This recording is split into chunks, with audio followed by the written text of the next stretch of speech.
আগামী 6 মাসও দেখবেন যে একটা পর একটা ম্যাজিক্যাল ঘটনা ঘটবে এখানে। ম্যাথমেটিক্স অনুযায়ী কোনো ঘটনা ঘটবে না, ফলে রাজনীতির একটা টারমাইল চলছে ভীষণ রকম, যাকে বলে একটা উত্থান পতন হচ্ছে। এবং আপনি দেখেন গত 17 মাসে আপনাকে আমাকে অন্ততপক্ষে 170 বার কথা পরিবর্তন করতে হয়েছে প্রতিদিনই। মানে একটা না একটা ঘটনা ঘটছে, যে গতকাল আমরা যেটা হুম, প্রেডিক্ট করেছি, চিন্তা ভাবনা করেছি, আজকে সেটা আলাদা হয়ে গেছে। আবার এরকম একটা নির্বাচন হবে, নির্বাচন দিন সকালবেলা আমরা কেউ কল্পনা করিনি, এমন তারেক রহমান সাহেব কল্পনা করেননি এরকম একটা নির্বাচন হবে। আবার নির্বাচনের পরে বিকেলবেলা এত দ্রুত ফল হয়ে যাবে, বিকজ আগে থেকে বলা হচ্ছিল ফল দিতে 4-5 দিন দেরি হবে, কিন্তু এত দ্রুত ফলাফল হয়ে যাবে এটাও আমরা কল্পনা করিনি। মানে যখনই দেখবেন ম্যাজিক্যাল কিছু ঘটে, আনএক্সপেক্টেড কোনো কিছু ঘটে যায়, তখনও দ্বিতীয় তৃতীয় চতুর্থ আনএক্সপেক্টেড ঘটনার জন্য ওয়েট করেন, এবং that should not be sometimes good. সবসময় এটা ভালো হয় না। যখন ডক্টর মোহাম্মদ ইউনূস লন্ডনে গেলেন, তারেক রহমান সাহেবের সঙ্গে বৈঠক করলেন, তখনই মূলত তিনি সিদ্ধান্ত নিয়েছেন যে জামাতের সঙ্গে তার যে সখ্যতা, এনসিপির প্রতি তার যে বিশ্বাস ছিল কিংস পার্টির মাধ্যমে, ওই প্রজেক্ট ওয়ান ফেইল।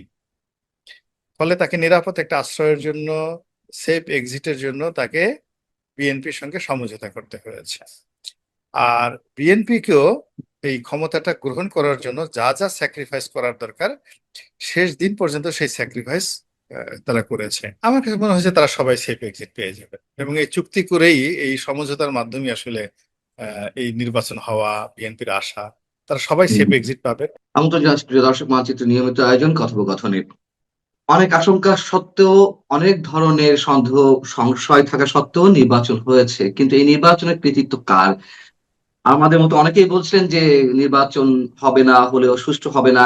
আসলে সেই নির্বাচন সুষ্ঠু হয়েছে, এবং নির্বাচনটি কেন হতে বাধ্য হয়েছে, এর পরবর্তী ধাপগুলো আসলে কোথায়, আমরা কোন দিকে যাচ্ছি, ডক্টর মোহাম্মদ ইউনূস সাহেবের যে পরিকল্পনা সেটিও বা কি হচ্ছে, এসব বিষয় নিয়ে আলোচনা করবো। এই বিষয়ে আলোচনার জন্য আমাদের সঙ্গে যুক্ত রয়েছেন সাবেক সংসদ সদস্য এবং রাজনৈতিক বিশ্লেষক, কলামিস্ট গুলাম মাওলা রনি। গুলাম মাওলা রনি, আপনাকে স্বাগত জানাচ্ছি আমাদের অনুষ্ঠানে। আমি যদি প্রথমেই প্রশ্ন করি যে আমাদের মতো কিছু মানুষ আহ মানে প্রবল আতঙ্কের মধ্যে থেকেও, বাধার মধ্যে থেকেও কিছুটা সত্য উচ্চারণের চেষ্টা করছিলাম, এবং সেই জায়গা থেকে আমাদের অনেকেরই আশঙ্কা ছিল যে নির্বাচন হবে না, হলেও সেটি ফ্রি ফেয়ার হবে না, এবং ম্যাটিকুলাস ডিজাইন অনেক ধরনের রয়েছে। এটা আমাদের আশঙ্কা ছিল। আপনিও নানান ধরনের আশঙ্কার কথা বলেছেন। এখন অনেকে প্রশ্ন করে, কিভাবে, কি ব্যাপার, তোমরা তো বলেছো নির্বাচন হবে না, এবং হলেও ফ্রি ফেয়ার হবে না। এই প্রশ্ন যদি আপনাকে করা হয়, আপনি কি উত্তর দিবেন? না, সঙ্গত কারণে হয় কি, আমরা যেটা বলেছি সেটা আমাদের স্বাভাবিক কমন সেন্স থেকে বলেছি, এবং এই কথায় আমি এখনো দৃঢ়তার উপরে টিকে আছি। হুম। আচ্ছা। সেটা হলো যে আহ, দেশের যে দুর্বল আইন শৃঙ্খলা অবস্থা, সেখানে একটা সুন্দর শান্তিপূর্ণ নির্বাচন হওয়ার কথা নয়, নাম্বার ওয়ান, এই কথাগুলো বলেছি। 2 নম্বর হলো যে এখানে 50% যারা লোকজন রয়েছে, তারা নির্বাচনের দৌড় থেকে আলাদা, তারা নেই। বাকি 50%-এর মধ্যে প্রতিযোগিতা হচ্ছে। আর যাদের মধ্যে প্রতিযোগিতা হচ্ছে বা হলো, তারা দীর্ঘদিনের বন্ধু, একে অপরে খালাতো ভাই, মামাতো ভাই, মায়ের পেটের ভাই। 3 নম্বর হলো যে এখানে প্রতিযোগিতা ছিল অসম। মানে তো এর মধ্যে যে নির্বাচনটা আমরা দেখলাম, মানে আমি আসলে নিজের ডট গুলো মিলাতে পারছি না। যেমন আমি ঘুরলাম কয়েকটা জায়গাতে, হুম, তো সেখানে 2-1টা জায়গাতে দেখলাম যে বেশ লোকজন হয়েছে, অনেক জায়গাতে দেখলাম আসলে কোনো লোকজন আচ্ছা। হয়নি। হ্যাঁ, একদম ফাঁকা। এরপরে অনেকগুলো জেলাতে একেবারে ভোট কেন্দ্রে, যেখানে আওয়ামী প্রধান এলাকা, ভোট কেন্দ্রে ভোটাররা ছিলই না। এরপরে এইবার এই প্রথম, this is the first time, police থেকে শুরু করে সবাই মাইকে তারা ওই ভোটারদেরকে বলছে, আসেন আসেন, ভোট কেন্দ্রে ভোটার নাই, আপনারা ভোট দিতে আসেন। তো এরপরে আবার মসজিদের মাইক থেকেও ঘোষণা দেওয়া হয়েছে বিভিন্ন জায়গাতে, ভোট কেন্দ্রে ভোটার আনার জন্য। এরকম ঘটনা কিন্তু বাংলাদেশে কখনো হুম, ঘটেনি। আচ্ছা, তো এই সমস্ত ডট গুলো মিলিয়ে হঠাৎ করে দেখলাম যে 59% ভোট কালেক্ট হয়ে গেছে। আমি যা হুম, দেখলাম, যা শুনলাম, তারপর সে যেভাবে হলাম, এরপরে ভোটের যে ফলাফল, যে রেজাল্ট, এই রেজাল্ট গুলো, মানে আমি ডট মিলাতে পারছি না, হয়তো এখন পারছি না, কিন্তু খুব হুম, দ্রুতই দেখবেন যে এই ডট গুলো অনেক মানুষ এটা হুম, মিলিয়ে দেবে। হুম, এটা মিলিয়ে দেবে, এবং আমার না, ওই বিএনপি মিলিয়ে দিবে অথবা জামাতে মিলিয়ে দিবে। মানে ওদের মধ্যে যখন দেখবেন ঘুটু লেগে গেছে তখন তারা সেই জিনিসগুলো তারা মিলিয়ে দেবে। এরপর দেখেন অনেকগুলো সিটে অনেকে হয়ে গেল, অনেকে পরাজিত হলো, অনেকে মানে বিজয়ী হলো, তো হুম, সব হুম, ডট মিলছে না। এরপরে আহ, আমি দেখলাম যে এখানে তারেক রহমান সাহেব তো নিরঙ্কুশ বিজয় হলেন, প্রধানমন্ত্রী হবেন। তো একটা তুমুল প্রতিযোগিতা হওয়ার পরে যে ধরনের একটা উচ্ছ্বাস থাকে, আনন্দ থাকে, বিএনপির যারা বিজয়ী হয়েছে তাদের মধ্যে আমি কোনো আনন্দ দেখছি না।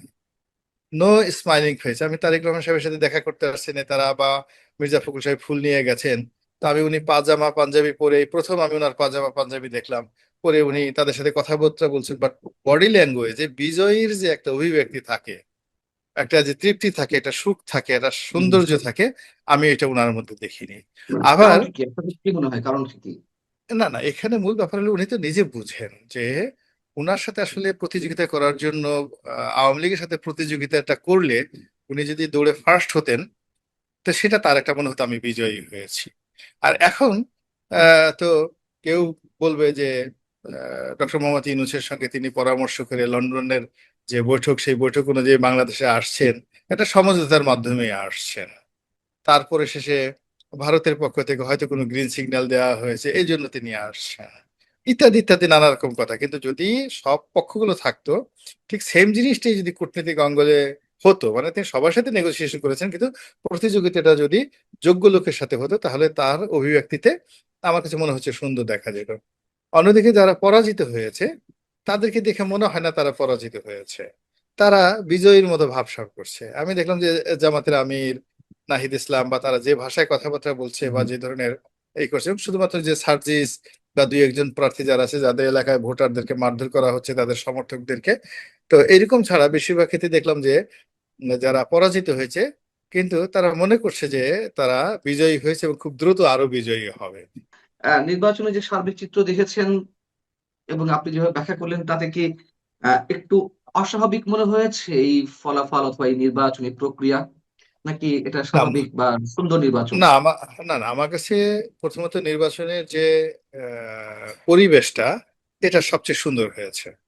হুম, আমাদের এই বাংলাদেশে যে কটা নির্বাচন হয়েছে এই যাবৎকালে, সেখানে যদি ধরেন ইভেন আপনি 59% তারা বলেছে, আমরা যদি 40% ভোটারের উপস্থিতি ধরে নেই, কিন্তু এই 40% ভোটার উপস্থিতির মধ্যেও যে ভোট গণনা, ভোট দেওয়া, আইন শৃঙ্খলা থেকে শুরু করে সবকিছু দিস টাইম বেস্ট। এতে আপনি প্রত্যেকটা পক্ষ, রাজনৈতিক পক্ষ, ডক্টর মোহাম্মদ ইউনূস থেকে শুরু করে সবাইকে ধন্যবাদ দিতে হবে, আইন শৃঙ্খলা বাহিনীকে ধন্যবাদ দিতে হবে, বিকজ এই যে পুরো সময়টার মধ্যে সবচেয়ে কম ক্ষয়ক্ষতি হয়েছে এবারে নির্বাচনে। দিস ইজ, হুম। এখন ভোট নিয়ে, রেজাল্ট নিয়ে অনেক কিছু নিয়ে আপনার প্রশ্ন থাকতে পারে, কিন্তু এখানে ভোট সংক্রান্ত যে আইন শৃঙ্খলা এবং ভোট গণনা, সেখানে সেনাবাহিনী বা প্রশাসন অবশ্যই তাদের ইনভলভমেন্ট ছিল অন্যরকম ভাবে এবং খুব অ্যালার্ট ছিল, সিনসিয়ার ছিল। হ্যাঁ হ্যাঁ হ্যাঁ, আমরা কিন্তু দেখেছি। এটাই সেনাবাহিনী 18 সনে, এই সেনাবাহিনী এই কাজ করেনি তো। 18 সনে তারা তো শেখ হুম, হাসিনার কথার কথা মতো সবকিছু করেছে, আমাদের জীবন হারাম করে দিয়েছে, তেনা তেনা করে হুম, দিয়েছে। হুম, বাট হুম। এইবার এই কাজগুলো করছে, দিস ইজ প্রশংসার যোগ্য। দুই নম্বর তাহলে হলো আমার যে প্রশ্ন হচ্ছে যে, যে রেজাল্ট দেওয়া হয়েছিল শতকরা হার যেটি 59 পয়েন্ট সামথিং, এখানে এখানে এটা কি অস্বাভাবিক আপনার কাছে মনে হয়েছে? এটা আমার কাছে একটু অস্বাভাবিক মনে হয়। আমার কাছে যেটা মনে হলো যে নির্বাচন যেভাবে হয়েছে, 35% বা 40% যদি হতো, তো মানে কেউ প্রশ্ন করতে পারতো না, আর তাতে ক্ষতি হুম, কি হুম। হতো? নাথিং, এতে রাইট। কোনো ক্ষতি হতো না। হ্যাঁ, হুম, হুম, তাতে কেউ প্রশ্ন করতে পারতো না। দুই নম্বর হলো যে হা না ভোট নিয়ে প্রশ্ন থেকে যাবে, যে পরিমাণ হা ভোট পড়েছে আসলে এতগুলো পড়ার কথা না। যেভাবে হয়েছে হা ভোট যেভাবে পড়েছে, এটার কালেকশন মানে যত পরিমাণ মানে ভোট কালেকশন হয়েছে আর যত পরিমাণ হা ভোট দেখা হুম, যাচ্ছে, এটা নিয়েও কিন্তু আগামীতে যথেষ্ট প্রশ্ন দেখা দিবে। আর সবচেয়ে যেটা হলো যে এখন এই যে তিনটি কাজ সরকারের কাছে, জুলাই সনদ গ্রহণ করা, হুম, অ্যাপ্রুভ করা, তারপরে সংবিধান সংশোধন করা, এরপর হলো পার্লামেন্টের কাজ করে সরকার গঠনে সরকারি কাজকর্ম করা। এখন এই কাজগুলো শান্তিপূর্ণভাবে যদি হয়ে যায়, তাহলে সঙ্গত কারণে ওই যে ডক্টর মোহাম্মদ ইউনূস যে কথা বলছে যে শতাব্দীর সেরা নির্বাচন, নিঃসন্দেহে এটা হুম, শতাব্দীর সেরা নির্বাচন হবে যদি এখন যে পার্ট গুলো আহ, মানে নেক্সট আছে এখন এটা, যারা জুলাই আগস্ট বিপ্লবের অধিকতা, তারা যদি মানে বিএনপির সাথে কন্ট্রাডিকশন এন্ড কনফ্লিক্টে না যায়, হুম হুম বিএনপিকে বিএনপির মতো চালতে দেওয়া, অথবা বিএনপি যদি তাদের সাথে কোনো কন্ট্রাডিকশন কনফ্লিক্টে না গিয়ে যেভাবে জুলাই সনদ স্বাক্ষর হয়েছে, যেভাবে সংস্কার কমিশনের ঐক্যমত হয়েছে, সেভাবে যদি সব কাজগুলো করে শান্তিপূর্ণভাবে সবকিছু ঘটে যায়, আমার কাছে মনে হচ্ছে যে এইবারের এই নির্বাচনটি দীর্ঘস্থায়ী হবে এবং এটা সুদূর প্রসারী একটা প্রভাব আছে, হুম। এবং আগামীর রাজনীতির যে গন্তব্য এবং গতিপথ এটা নির্ধারিত হয়ে যাবে। তাহলে আমার প্রশ্ন যে, যে ব্রুট মেজরিটি বিএনপি পেল, 2/3 বেশি আসনে জয়লাভ করলো, আবার এদিকে গণভোটে একটা ম্যানিপুলেশন ঘটানো হয়েছে, এটা মোটামুটি সবার কাছে পরিষ্কার। যদি একটা ভারসাম্যপূর্ণ সংসদ হতো, সেখানে একটা প্রতিযোগিতা থাকতো এই জুলাই সনদ বাস্তবায়নের অথবা সংবিধান সংস্কারের বিষয়গুলো, যেহেতু বিএনপি ভেতর ভেতরে এই সংস্কার প্রক্রিয়ার সঙ্গে একমত নয়, তারা সংস্কার চায়, কিন্তু যে প্রক্রিয়ায় এই যে রেফারেন্ডামটি হলো, গণভোট অনুষ্ঠিত হলো, তারা এইগুলোর সাথে একমত নয়। আমি দেখেছি দুইবার, একবার মির্জা ফখরুল ইসলাম আলমগীর আর একবার তারেক রহমান সাহেব, তারা একবার করে দুইবার ভোট চেয়েছে, না চাইলেই নয় হুম সেভাবে আর হুম কি, হ্যাঁ, যাতে সমালোচনা না হয়। তো এখন অনেক প্রশ্ন যে এই রেফারেন্ডামটি আসলে ডক্টর ইউনূসের একটা প্ল্যান কিনা, অথবা সেই প্ল্যান এখন বিএনপি বাস্তবায়ন করবে কিনা, তা নিয়ে প্রশ্ন দেখা দিয়েছে। আপনার কাছে কি মনে হয়, এই এই রেফারেন্ডামের কি কোনো কার্যকারিতা থাকবে এই সংসদে? আমার কাছে মনে হচ্ছে যে তারেক রহমান সাহেবের বডি ল্যাঙ্গুয়েজ দেখে যেটা মনে হচ্ছে যে তিনি এই মুহূর্তে ডক্টর মোহাম্মদ ইউনূস, জামাত, এনসিপি তাদের কারোর সঙ্গে কোনো কনফ্রন্টেশনে তিনি জড়াবেন না। তিনি যে কোনো মূল্যে তার সরকারের শপথ গ্রহণ, মন্ত্রিপরিষদ গঠন, ক্ষমতা চেয়ারে বসা এবং সরকারের কার্যক্রম অ্যাটলিস্ট 6-7 মাস চালিয়ে নেওয়ার পরে হয়তো তিনি তার নিজস্ব যে চিন্তা চেতনাগুলো আছে সেগুলো বাস্তবায়ন করবেন। এই সময়টাতে তিনি কোনো অবস্থাতেই কন্ট্রাডিকশন এন্ড কনফ্লিক্টে জড়াবেন না। তার মানে তাহলে এই সংস্কার প্রক্রিয়া সমাপ্ত হওয়ার কথা 6 মাসের মধ্যে, 180 দিনের মধ্যে। তার মানে এই গণভোট অনুযায়ী যা যা আছে সেগুলো তিনি করবেন, রাষ্ট্রপতি প্রধানমন্ত্রী ক্ষমতা ভারসাম্য বা অন্যান্য যে এখন বিষয়গুলো আছে। আপাতত এখন এটা করা ছাড়া তার কোনো উপায় নেই। নো ওয়ে, তাকে এটা কেন, করতে যদি হবে। তারা তো 2/3 আসনে বিজয় লাভ করেছে, তাহলে তারা কেন আর দুই তৃতীয় বাধ্যবাধকতার মধ্যে থাকবে? এখানে চিন্তা করুন, 2/3 মানে এখানে মোরাল পাওয়ারটা কি? মানে বিজয় সত্যিকার অর্থে যে শেখ হাসিনার পতন, তারপরে জুলাই আগস্ট যে বিপ্লব বা গণ অভ্যুত্থান, এটার মাস্টার মাইন্ড তো বিএনপি নয়। বিএনপি এরকম একটা পরিস্থিতি তৈরি করার জন্য 18 বছর কন্টিনিউয়াস পরিশ্রম করেছে, কিন্তু ফাইনালি এসে ঘোষণা দেওয়া বা ফাইনালি এসে এটা নেতৃত্ব নেওয়া এটা জামাত করেছে, এনসিপি করেছে।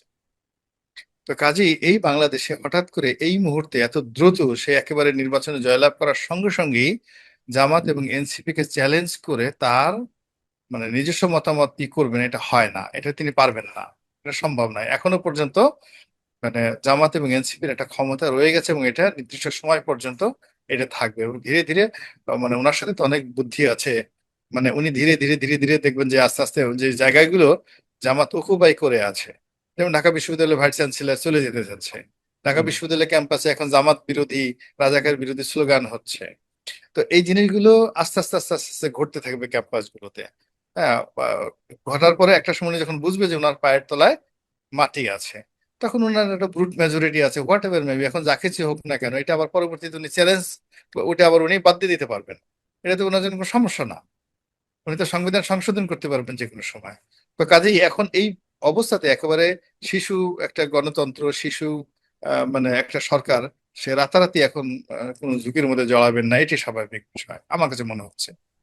আমার পাল্টা একটা প্রশ্ন যে, একটা ম্যাটিকুলাস ডিজাইন ছিল, অনেকেরই আশঙ্কা ছিল, যেটা আমাদেরও ছিল, যে এই ডিজাইনের মাধ্যমে যেভাবে হোক ডক্টর ইউনূসের যে পছন্দের দলগুলো, যে দু একটি দল রয়েছে, তাদেরকে ক্ষমতা আনা হবে এবং তিনিও তার ক্ষমতা স্থায়ী করবেন। তার যে পাওয়ার আছে বা সে যে যে শক্তি আছে সেটিকে তিনি দীর্ঘায়িত করবেন। আহ, সেটি তো আর এখন আর সম্ভব নেই। আপনার কি মনে হয় না না, যে? এটা সম্ভব না। এটা উনি যখন ডক্টর মোহাম্মদ ইউনূস লন্ডনে গেলেন, তারেক রহমান সাহেবের সঙ্গে বৈঠক করলেন, তখনই মূলত তিনি সিদ্ধান্ত নিয়েছেন যে জামাতের সঙ্গে তার যে সখ্যতা, এনসিপির প্রতি তার যে বিশ্বাস ছিল কিংস পার্টির মাধ্যমে, ওই প্রজেক্ট ওয়ান ফেইল। ফলে তাকে নিরাপদ একটা আশ্রয়ের জন্য সেফ এক্সিটের জন্য তাকে বিএনপির সঙ্গে সমঝোতা করতে হয়েছে। আর বিএনপিকেও এই ক্ষমতাটা গ্রহণ করার জন্য যা যা স্যাক্রিফাইস করার দরকার শেষ দিন পর্যন্ত সেই স্যাক্রিফাইস তারা করেছে। আমি যেটা বলার চেষ্টা করেছিলাম প্রথম দিন থেকেই, মানে এই তফসিল ঘোষণার পর, যে যদি ভোটার উপস্থিতি বেশি দেখানো হয় সেখানে বিএনপি জয়লাভ করবে, আর ভোটার উপস্থিতি যদি কম দেখানো হয় তাহলে জামাত জয়লাভ করবে আর কি। তো যেহেতু ভোটার উপস্থিতি বেশি দেখানো হয়ে গেছে, বিএনপি অটোমেটিক ভাবে সেখানে সিটে চলে আসছে। কিন্তু এটা যদি 40% হতো, 35% হতো, 30% হতো, জামাত এখানে নিরঙ্কুশ সংখ্যাগরিষ্ঠতা পেয়ে যেত আর কি।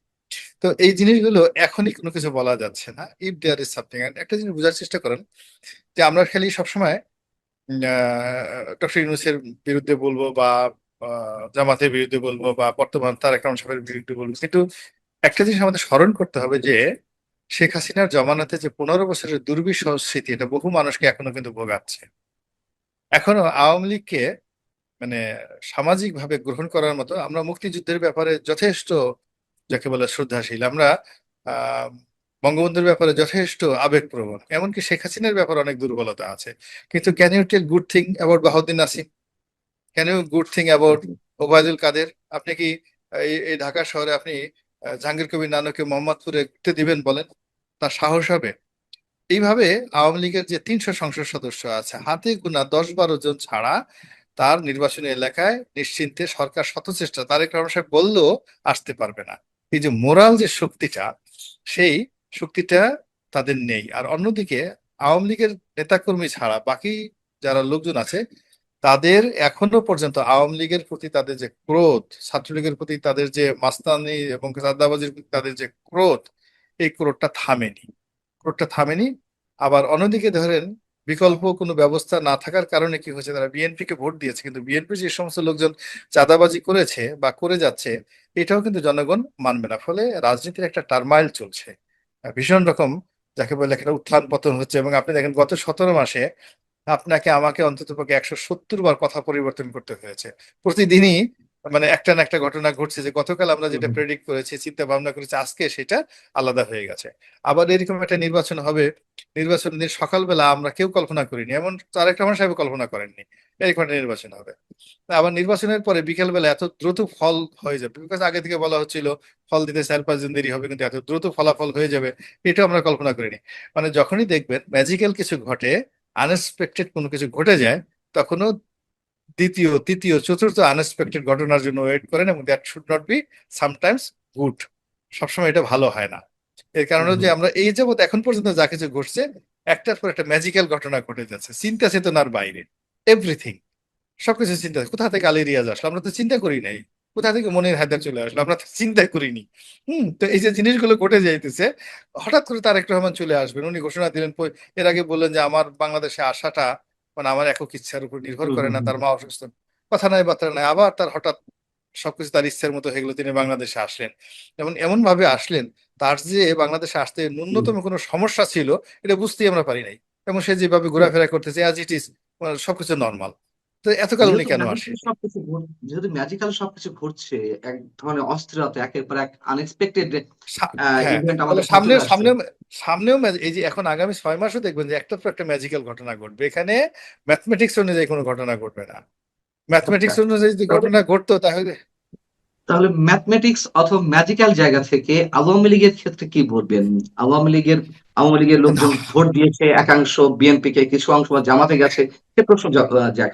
কিন্তু কথা হচ্ছে যে আমরা দেখলাম পঞ্চগড়ে আওয়ামী লীগ অফিস খুলে দেওয়া হয়েছে, স্থানীয় যদি অফিস।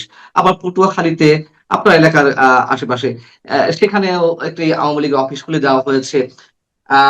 মানে আওয়ামী লীগ নেতা কর্মীদের উদ্দেশ্যে মেসেজটা কি? তারা কি খুব সহসাই রাজনীতি ফিরতে পারছে, নাকি সেখানেও কোনো না, দ্বন্দ্ব না, রয়েছে? না, না, না, এখনো অনেক দেরি আছে, অনেক দেরি আছে এখানে। মানে তারেক রহমান সাহেবের ক্ষমতা পাকাপোক্ত হতে অ্যাট লিস্ট 1 বছর সময় লাগবে। এক আচ্ছা। বছরের আগে উনি এই ডক্টর মোহাম্মদ ইউনূস, বর্তমান সরকারের কাজকর্ম, জামাতের প্রভাব, এনসিপির প্রভাব মুক্ত হতে পারবেন না। আর এই 1 বছর পর্যন্ত মানে তারেক রহমান সাহেব বিএনপি মানে আওয়ামী লীগ সম্পর্কে, ভারত সম্পর্কে একটি কথা ইতিবাচক বলতে পারবে না, সবাই তাকে গলা টিপে ধরবে এবং রাস্তায় মিছিল হয়ে যাবে, ভারতের নব্য দালাল, ভারতের নব্য দালাল, শেখ হাসিনার দালাল। ফলে উনি এই ঝুঁকিতে যাবেন না। উনি যখন নিজের পায়ে দাঁড়াবেন, তখন উনি যদি সিদ্ধান্ত নেন যে উনি একটা উদারনৈতিক পদ্ধতি নেবেন, আওয়ামী লীগকে পুনর্বাসন করবেন এবং জামাতের পরিবর্তে আওয়ামী লীগকে তিনি প্রতিদ্বন্দ্বী হিসেবে নেবেন, এটা ওনার সিদ্ধান্ত। অথবা উনি চিন্তা করবেন যে আমি এখনই ভালো আছি, জামাতকে আমি জাতীয় পার্টির মতো দুর্বল বানিয়ে ফেলবো, পিটিয়ে পিটিয়ে। তারপর সে এনসিপি কে আমি জাসদের মতো বানিয়ে ফেলবো। তারপরে ওই খেলাফত মজলিসের একজন দুজন যারা আসছে এদেরকে আমি ওই আহ, যাকে বলা হয় রাশেদ খান মেননের মতো বানিয়ে ফেলবো। বিভিন্ন মানুষের মন্ত্রী বানাবো, হাসনাত আব্দুল্লাহকে মন্ত্রী বানাবো। মানে বিভিন্ন লোকে এগুলো বানিয়ে ঠানিয়ে তিনি চিন্তা করলেন যে আমি একটা গৃহপালিত বিরোধী দল, আগের শেখ হাসিনা যেভাবে চালিয়েছে আমি এইভাবে চালাবো। তো সেইভাবে যদি তিনি যদি সিদ্ধান্ত নেন, তাহলে তো আওয়ামী লীগ আসতে পারবে না, ইম্পসিবল, কোনো অবস্থাতে আসতে পারবে না। আওয়ামী লীগ ওখান থেকে ওই মোহাম্মদপুরে একটা মিছিল করার চেষ্টা করবে, বোমা মারার চেষ্টা করবে, ওই পর্যন্তই, কিন্তু আসতে পারবে না। আবার অন্যদিকে যদি উনি আওয়ামী লীগের আসতে দেন, ফেয়ার ইলেকশন করা থেকে শুরু করে আওয়ামী লীগ এসেই মানে জাস্ট বলবে যে না, আবার একটা মধ্যবর্তী নির্বাচন দেন, আন্দোলন লড়াই সংগ্রাম শুরু করে দেবে। এবং এটা তো আওয়ামী লীগের বিশ্বাস করা যাচ্ছে না। আওয়ামী লীগও তাকে 5 বছরের জন্য ওয়াক ওভার দেবে না, ওয়াকওভার দিতে চাইবে না। তারা আসার সঙ্গে সঙ্গে জাস্ট আসার জন্য যতটুকু স্যাক্রিফাইস করা দেখার করবে, কিন্তু বাংলাদেশে ঢোকার সাথে সাথে সে বলবে ওই আগের নির্বাচনে আমরা ছিলাম না, এটা ঠিক মতো ফেয়ার হয়নি, অতএব এটা মধ্যবর্তী নির্বাচন। এবং এখনো এই আওয়ামী লীগের লোকজন দিদারসি বলে বেড়াচ্ছে যে আওয়ামী লীগের সাথে বাংলাদেশের কোনো নির্বাচন টিকে না, এই নির্বাচনে টিকবে না, বিভিন্ন কথাবার্তা। তো এখন এই যে পুরো সবকিছুই একটা আনপ্রেডিক্টেবল জায়গাতে চলে গেছে। তো সেখানে only the time could say the real thing. আমরা আহ, শুধুমাত্র আপনি আমি যে কাজটা করতে পারি, আজকে নির্বাচন যেটা হলো, আমরা যা দেখলাম এটা নিয়ে আমরা আলোচনা করতে পারি, কতটুকু সন্দেহ করছি, সামনে জি। পিছনে কি আছে, এই পর্যন্তই আর কি। বিকজ আমি গত 17 মাসে, আমার কাছে গত 17 মাসে সবকিছু ঘটেছে ম্যাজিক্যাল, একটাও ম্যাথমেটিক্যাল না, সবকিছু ম্যাজিক্যাল, এটা কথাবার্তা সত্যি কথা। সবকিছু। গত 17-18 মাসে মানুষের জীবন নাভিশ্বাসময় হয়ে উঠেছিল। এক ধরনের আতঙ্ক, এক ধরনের আশঙ্কা, ঘর থেকে বাইরে বেরোয় ফিরতে পারবো কিনা, আপনি আটক হবেন কিনা, আমি আটক হব কিনা, কারাগারে কখন কাকে যেতে হয়, এরকম একটা দুঃসময়ের মধ্যে তো কেটেছে নাকি? না, এটা আমি ঠিক ওইভাবে বলবো না। যেমন আপনার সমস্যাটা যদি ধরেন একটা ব্যতিক্রম, একটা ব্যতিক্রম ইন জেনারেল, আপনার আনিস আলমগীর ঘটনাটা ব্যতিক্রম, নিঃসন্দেহে দুঃখজনক ওই দিনের যে ঘটনাটা। কিন্তু ইন জেনারেল সাধারণ মানুষের মধ্যে কিন্তু মবের ভয়টাই বেশি ছিল, মবের ভয়টা বেশি আমি ছিল সেটাই কিন্তু। বলছি। হ্যাঁ, হ্যাঁ, কিন্তু থানা পুলিশ প্রশাসন এই যে অনেক সময় যে একটা র্যাবের ভয় থাকে, গুম হওয়ার ভয় থাকে, ডিজিএফআই ধরে নিয়ে যাবে, ক্রস ফায়ার দেবে, এই জিনিসগুলো ছিল না, এই ওটা জিনিসগুলো ছিল ছিল না, না। ওই ক্রসফায়ার বা হ্যাঁ, ঘুমের বুঝতে পারলে? একটা আর এই যে অস্বস্তিকর অবস্থা ছিল নাকি? হ্যাঁ, আর মবের যে জিনিসটা ছিল এটাও টার্গেটেড। মব যাদের সাথে করা হয়েছে মোরালে সবাই কিন্তু আওয়ামী লীগের সঙ্গে অ্যালার্ট ছিল। কোন একটা নিরীহ লোক, ভদ্রলোক, কেউ কিছু করেনি, তার সাথে মব করা হয়েছে এরকম একটা সিঙ্গেল উদাহরণ নাই। এখন আমি আছে সমর্থন করি আছে না, আছে আছে অনেক ধরনের শিক্ষক যেমন যারা বলেন। আগে পিছনে, যারা আগে হ্যাঁ, পিছনে, যে শিক্ষকদের মব ক্রিয়েট করে পদ পদবি থেকে বাদ দেওয়া হয়েছে, শিক্ষকদের কথা বলছি আমি স্পেসিফিক্যালি। আবার আবার অনেক জায়গা অনেকে রয়েছেন যারা কাজ করছেন। আমি ব্যক্তি সত্যতার জায়গা থেকে আমি আপনাকে সরিয়ে দিয়ে আমি ওখানে বসবো, আপনি আসলে কোনো ধরনের শোনো, না আহ না, তো একটা একটা একটা একটা বোঝার চেষ্টা করো না, রিয়েলিটিতে আসেন। প্রথমত যে গত 15টা বছরে শিক্ষাক্ষেত্রে শিক্ষকরা যা কাজ করেছেন, এরা খুবই অপেশাদারমূলক কাজ করেছেন।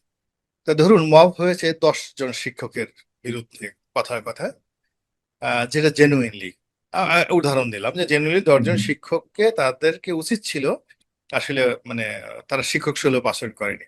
তো পরবর্তীতে এটা করে যখন সফল হলো, তখন ধাড়িবাজ ধান্দাবাজ যারা চিন্তা করলো বাকি 90টা কাজ তারা বেআইনি ভাবে করেছে নিজেদের স্বার্থে। মানে শুরুটা যেটা হয়েছে সেটা, যে প্রথম শুরুর যে ঘটনাগুলো, সেটাকে আপনি মানে অনৈতিক, বেআইনি সবকিছু বলতে পারবেন, কিন্তু আনজাস্টিফাইড বলতে পারবেন না।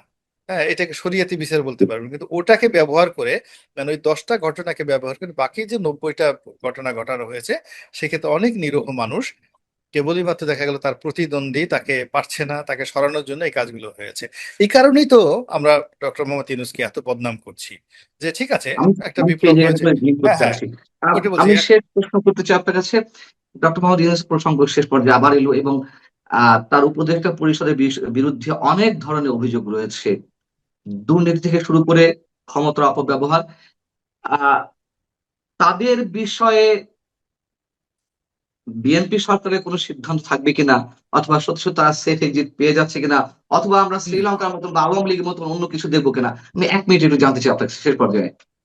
আমার কাছে মনে হয়েছে তারা সবাই সেফ এক্সিট পেয়ে যাবে, এবং এই চুক্তি করেই, এই সমঝোতার মাধ্যমে আসলে এই নির্বাচন হওয়া, বিএনপির আশা, তারা সবাই সেফ এক্সিট পাবে।